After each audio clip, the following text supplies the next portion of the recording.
ನಮಸ್ಕಾರ. ಇವತ್ತು ಏರಿಯಾ ಸ್ಕ್ರೀನ್ಶಾಟ್ನ ಯಾವ ರೀತಿ ತೆಗೆದುಕೊಳ್ಳೋದು ಅಂತ ನೋಡೋಣ. ಕ್ವಿಕ್ಕಾಗಿ ನೋಡೋಣ ಏರಿಯಾ ಸ್ಕ್ರೀನ್ಶಾಟ್ನ ಯಾವ ರೀತಿ ತೆಗೆದುಕೊಳ್ಳೋದು ಅಂತ. ತುಂಬ ಸಿಂಪಲ್ ಆಗಿದೆ. ಸೆಟ್ಟಿಂಗ್ಗೆ ಹೋಗಿ ಸ್ಕ್ರೀನ್ಶಾಟ್ ಅಂತ ಟೈಪ್ ಮಾಡಿ, ಗೆಸ್ಚರ್ ಸ್ಕ್ರೀನ್ಶಾಟ್ ಅಂತ ಬರುತ್ತೆ. ಓಪನ್ ಮಾಡಿ. ನೀವು ನಾರ್ಮಲಾಗಿ ನಿಮ್ಮ 3 ಫಿಂಗರ್ನ ಮೇಲ್ಗಡೆಯಿಂದ ಕೆಳಗಡೆ ಸ್ವೈಪ್ ಮಾಡಿದರೆ ಸ್ಕ್ರೀನ್ಶಾಟ್ ಬರುತ್ತೆ.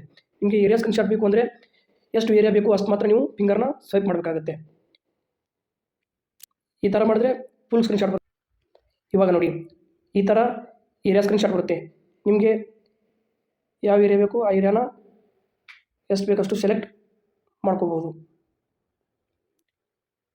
ಇದರಲ್ಲಿ ಕೂಡ ನಿಮಗೆ ಆಪ್ಷನ್ಗಳಿದೆ.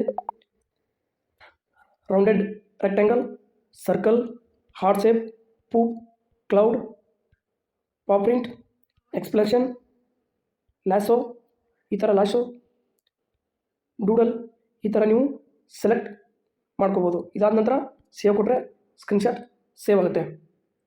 ಇನ್ನಷ್ಟು ಇಂತಹ ಒಳ್ಳೆಯ ವಿಡಿಯೋಗಳಿಗಾಗಿ ನನ್ನ ಚಾನಲ್ನ ಫಾಲೋ ಮಾಡಿ. Thank you.